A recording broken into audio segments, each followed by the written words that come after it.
Welcome to my CBSE English teacher. Today let's look at the line by line explanation of the chapter The 100 Dresses Part 2 from Class 10 English. If you're watching my video for the first time, please subscribe. You can listen to the explanations of chapters from classes 10, 11 and 12 English. And don't forget to press the bell icon so that you get notified whenever I upload a video. Let's move on to the video now. So in the first part, we noticed that Vanda had won the drawing competition and how she had drawn the green and blue dress that she had often talked about. And all the children were surprised by looking at her exquisite drawings. So let's move on to the second part. While the class was circling the room, the monitor from the principal's office brought Miss Mason a note. So what happened? The children were still looking at the pictures. So as they were looking, the monitor from the principal's office brought her a note. So a small note was brought to Miss Mason. Miss Mason read it several times and studied it thoughtfully for a while. So she read the letter and she was also quite thoughtful. Then she clapped her hands. Attention class, everyone back to the seat. So she wanted all of them to listen to the note. So she asked everybody to sit in their seat. While the shuffling of the feet had stopped and the room was quiet and still, Miss Mason said, I have a letter from Vanda's father and that I want to read to you. So what was the note in her hand? It was actually a letter from Vanda's father and she wanted to read it to the whole class. Miss Mason stood there a moment and the silence in the room grew tense and expectant.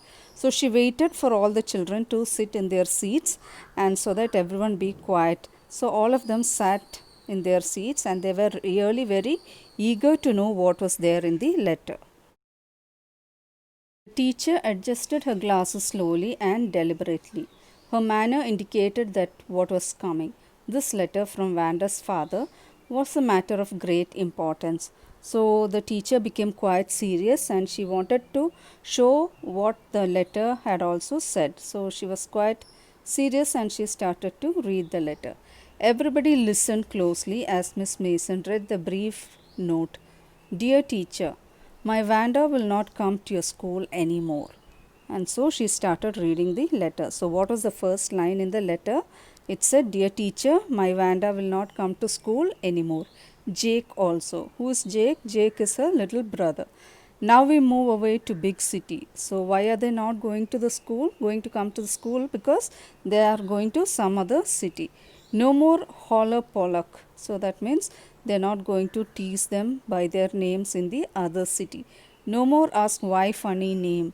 And nobody is going to make fun of their name as well in the other city. Plenty of funny names in the big city. So he was telling that there are many people in the city, in the big city, where people have so many funny names. So nobody is actually going to bother about funny names. Yours truly, John Petronsky. So she was saying, so the father wrote his name, telling that my children are not going to come to your school, mainly because they are being made fun of for their funny names. And we are moving to a big city and there many people have such names and nobody is actually bothered about each other, and so nobody is going to make fun of my children as well. So he wrote that letter with a great amount of sorrow because his children were being teased and they were feeling bad to come to this school. So a deep silence met the reading of this letter. So everybody in the classroom were feeling very sad after hearing this letter from Miss Mason.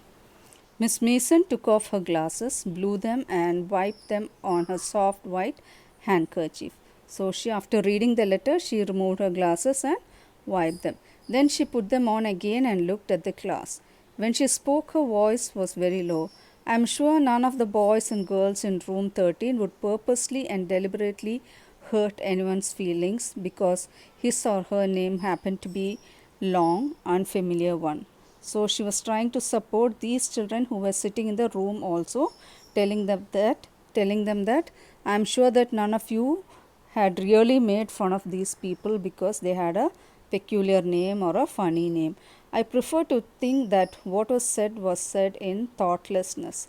So she is saying that I know all of you did this by mistake. You did not do it purposefully. I know that all of you feel the way I do, that this is a very unfortunate thing to have happened.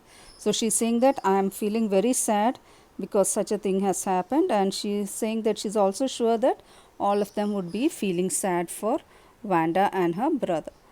Unfortunate and sad both, and I want to you all to think about it. So she wants them all to think about what had happened to Vanda and her brother in the school. So the first period was a study period. Maddie tried to prepare her lessons, but she could not put her mind on her work. She had a very sick feeling in the bottom of her stomach. So Maddie, we know what kind of a girl she is. She was also a poor girl. So during the study period, she was not able to study at all. She was feeling very sad and she was not able to concentrate. True, she had not enjoyed listening to Peggy ask Vanda how many dresses she had in her closet, but she said nothing. So when Peggy used to ask questions and make fun of Vanda, but we know that Maddie did not enjoy these questions. She had stood by silently, and that was just as bad as what Peggy had done. So, what she used to do, she used to only stand silently by Peggy's side. But then that is equal to bullying as well, because she is quietly supporting her friend who was making fun of Vanda. Worse, she was a coward. So Maddie is calling herself a coward because she could not speak up against Peggy. At least Peggy hadn't considered they were being mean, but Maddie, had thought that they were doing wrong. So Peggy was thoughtless. She did not think that she was making fun of somebody, but at the same time, Maddie was feeling very bad inside, and she knew that what they were doing was really not correct. She could put herself in Vanda's shoes. Goodness, wasn't there anything she could do? If only she could tell Vanda she hadn't meant to hurt her feelings. So she also thought as if she was in Vanda's place, and she knew that how bad Vanda would have felt when they were making fun of her.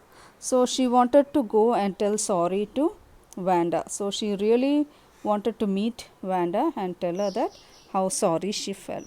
So she turned around and stole a glance at Peggy, but Peggy did not look up. She seemed to be studying hard. So she looked at Peggy and she saw that Peggy was studying hard and she was not bothered about anything. Well, whether Peggy felt bad or not, Maddie, had to do something. She had to find Vanda Petronsky. So Maddie had a thought in her mind. She wanted to find out Vanda and go and tell her sorry. And she also thought that whether Peggy will support or not, she herself wanted to go and find Vanda Petronsky so that she could tell sorry to her. Maybe she had not yet moved away, so she was thinking that anyway they have written a letter telling that they're going to move out of the city, but then she thought that maybe they still haven't moved yet, so before that she could go and meet Vanda. Maybe Peggy would climb heights with her and they would tell Vanda she had won the contest, that they thought she was smart and the 100 dresses were beautiful. So she also thought that maybe Peggy also will go along with her to Boggins Heights and meet Vanda, and together they would tell her that she had won the contest and that all the 100 dresses she had drawn were really beautiful. So when school was dismissed in the afternoon, Peggy said with pretended casualness, "Hey, let's go and see if that kid has left the town or not." So, what happened after the school? Peggy herself very casually told Maddie that she wanted to go and see whether Vanda has left the city or not. So Peggy had the same idea. Maddie glowed. Peg was really all right. So she was also happy that Peggy also really wanted to go and meet Vanda and tell her a sorry. So she was really feeling happy for that, and they were ready to go and meet Vanda. The two girls hurried out of the building, up the street toward Boggins Heights, the part of the town that wore such a forbidding air on this kind of a November afternoon, drizzly, damp, and dismal. So both of the girls went towards that place called Boggins Heights, and they knew that it was really a dirty place. "Well, at least," said Peggy gruffly, "I never did call her a foreigner or make fun of her name. I never thought she had the sense to know we were making fun of her anyway." So Peggy was telling that she never had made fun of her name, and she also thought that she was not sensible enough to understand that she was being made fun of. "I thought she was too dumb, and gee, how can she draw?" So she was also wondering that she was a dumb child. And she was also surprised at her talent and how she was able to draw such beautiful designs. Maddie could say nothing. All she hoped was they would find Vanda. So Maddie had been silent, and in her mind she had only one thought, that she had to find Vanda and tell her a sorry. She wanted to tell her that they were sorry that they had picked on her and how wonderful the whole school thought she was, and please not to move away and everybody would be nice. So these were the things that she wanted to tell, that she was sorry first for making fun of her, and then the whole school thought that she was a good girl, and they also did not want her to move away from the city, and that they would all behave well from here on. She and Peggy would fight anybody who was not nice. So she also wanted to tell her that both Maddie and Peggy would support her and would stop anybody making fun of Vanda. So the two girls hurried on. They hoped to get to the top of the hill before dark, so they thought that they would get to the place before it became dark. I think that's where the Petronskis lived, said Maddie, pointing to a little house. So they found a white house, small house, and they thought that that was Vanda's house. Wisps of old grass struck up here and there along the pathway like thin kittens. So wisps of grass means small bunches of grass were there all along the path to their house. The house and its sparse little yard looked shabby but clean. So they found the house, and it had a sparse little yard, means thin yard, front space. It was very thin. Looked shabby but clean. So it was not looking very neat, but still the whole place was looking clean. It reminded Maddie of Vanda's one dress, her faded blue cotton dress, shabby but clean. So when they looked at the house, they thought of Vanda and the one dress she wore, which looked shabby, that means not pressed at all, but it was always clean. So there was not a sign of life about the house. So when they reached there, they didn't find a sign of life. That means nobody was around. Piggy knocked firmly on the door, but there was no answer. So she knocked on the door and nobody answered. She and Maddie went around to the backyard and knocked there. Still there was no answer. So nobody answered, even though they went around and looked everywhere, nobody was there. There was no doubt about it, the Petronskis were gone. So they understood that they had already left. How could they ever make amends? They turned slowly and made their way back down the hill. So they were thinking, how could they make amends? That means, how could they change? How could they change her feelings by telling her a sorry? So slowly they felt very sad and they just walked back the hill. That means they started returning to their home.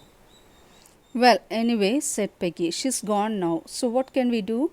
Besides, when I was asking her about all her dresses, she probably was getting good ideas for her drawings. So Peggy was thinking, what is that we can do, because she's already gone. There's nothing much we could do. So anyway, she was happy that whenever she asked about the dresses, they were giving her ideas for making more beautiful drawings. She might not even have won the contest otherwise. So she says that that is the reason why Vanda had won the contest, because she had helped her giving her ideas to make dresses. Maddie turned this idea carefully over in her head, for if there were anything in it, she would have to feel so badly. But that night she could not sleep at all. She thought about Vanda and her faded blue dress and the little house she had lived in. So they went back. So Peggy was only trying to turn every reason into a positive one. And Maddie, on the other hand, she was feeling very bad. She was not able to sleep in the night. She was thinking about Vanda and her dress, and she was also thinking about the little house in which Vanda had lived. And she thought of the glowing picture those 100 dresses made all lined up in the classroom. So she was also thinking about those drawings of dresses that she had made and that were there still in the classroom. At last, Maddie sat up in her bed and pressed her forehead tight in her hands and really thought. This was the hardest thinking ever she had done. So she was not able to sleep. So she got up, she sat, and she started pressing her head, and she was thinking deeply. After a long time, she reached an important conclusion. So, after thinking for a long time, what happened? She reached some important conclusion. Maddie. She was never going to stand by and say nothing again.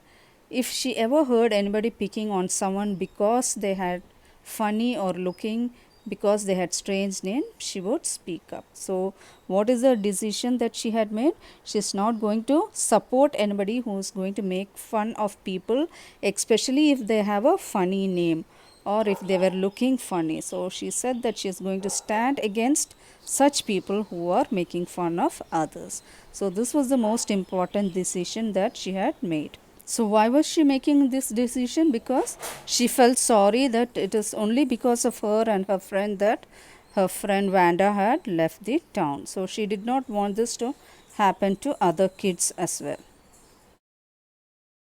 So I hope you liked today's video. Let's look at the second part of this lesson in my next video. For more interesting videos, do subscribe to my CBSE English teacher. Like and share and give your valuable comments below. Thank you for watching.